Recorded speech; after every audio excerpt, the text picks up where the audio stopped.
Hello दोस्तों, मैं आनंददायक यूट्यूब चैनल पर आपका स्वागत करता हूं। यदि आपको डरावनी और खौफनाक कहानियां पसंद है तो हमारे इस चैनल को सब्सक्राइब करना ना भूलें। तो चलिए बढ़ते हैं आज के कहानी की ओर। हेलो दोस्तों, मेरा नाम विनोद है और मैं 8वीं कक्षा का छात्र हूं। दूसरे बच्चों की तरह ही मुझे भी शरारतें करना बहुत पसंद है। इसके लिए मैं अक्सर कोई ना कोई शरारत करते रहता हूँ, लेकिन मेरी शरारतें माफ़ी के लायक नहीं होती हैं, क्योंकि मैं कभी कभी इतनी बड़ी शरारत कर देता हूँ जिस कारण से मेरे घर वाले लोग बहुत परेशान रहते हैं। इतना ही नहीं, मैं सिर्फ शरारतें नहीं करता बल्कि शरारत करके मैं घर से भाग जाया करता हूँ, जिस कारण से मेरे घर पर बहुत पिटाई होती है। मुझे सबसे ज़्यादा मेरे पापा मारा करते हैं, जिस कारण से मैं उनको पसंद नहीं करता। जब जब मैं मार खा करके रो रहा होता हूँ तो घर के लोग कहते हैं कि तुम्हारे पापा तुमसे बहुत प्यार करते हैं, जिस कारण से वह तुम्हें मारा करते हैं और चाहते हैं कि तुम शरारतें करना बंद कर दो। और वह लोग मुझे समझाते हैं कि जब तुम शरारतें करना बंद कर दोगे तब तुम्हारे पापा तुम्हें मारना बंद कर देंगे और तुमसे प्यार करने लगेंगे। मैं उनकी बात समझने की कोशिश तो करता हूँ, लेकिन समझ नहीं आता।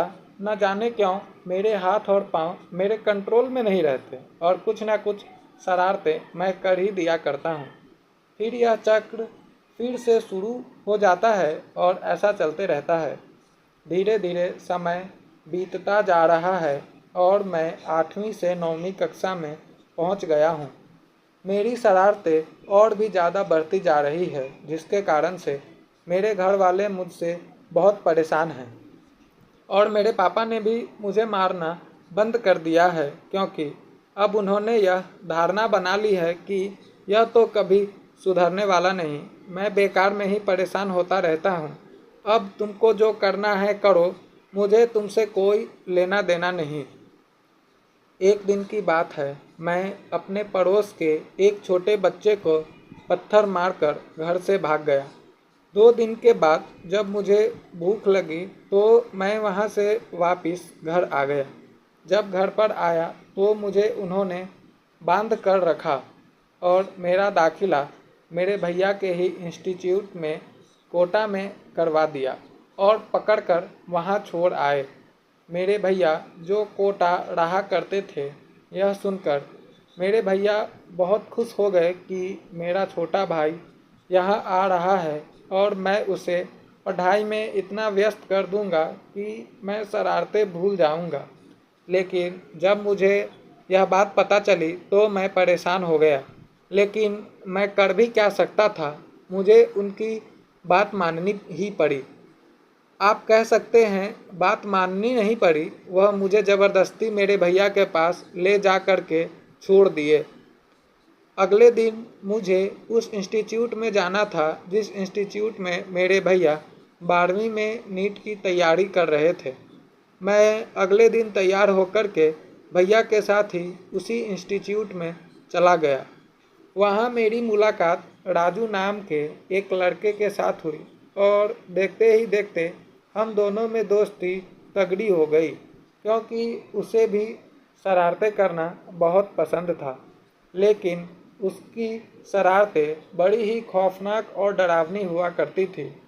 वह अक्सर कब्रिस्तान में जाकर के कुछ कभी फेंक आता था, कभी कोई कब्र खोदकर चला आता था। यही आदत उसे उसके मौत तक ले गई। उसकी मौत कैसे हुई यह आज तक हमारे लिए रहस्य बना हुआ है। एक दिन की बात है, मैं अपने क्लास में अपने दोस्त का इंतज़ार कर रहा था, लेकिन उस दिन वह नहीं आया, जिस कारण से मैं उस दिन पूरा उदास रहा था। और अगले दिन जब मैं वापस अपने क्लास में आया तो मुझे एक बड़ी ही खौफनाक खबर मिली कि मेरे दोस्त की मौत कब्रिस्तान में हो चुकी है। उसका शरीर बड़े ही विचित्र अवस्था में मिला था। यह देखकर लोगों की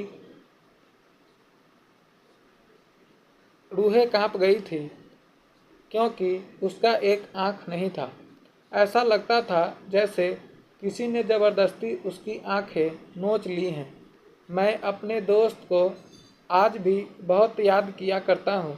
भले ही इस घटना को बीते हुए 10 साल से ज़्यादा समय बीत गए हैं और मैं एक डॉक्टर भी बन चुका हूँ, लेकिन वह घटना मुझे जब भी याद आती है तब भी मैं शरारतें करना छोड़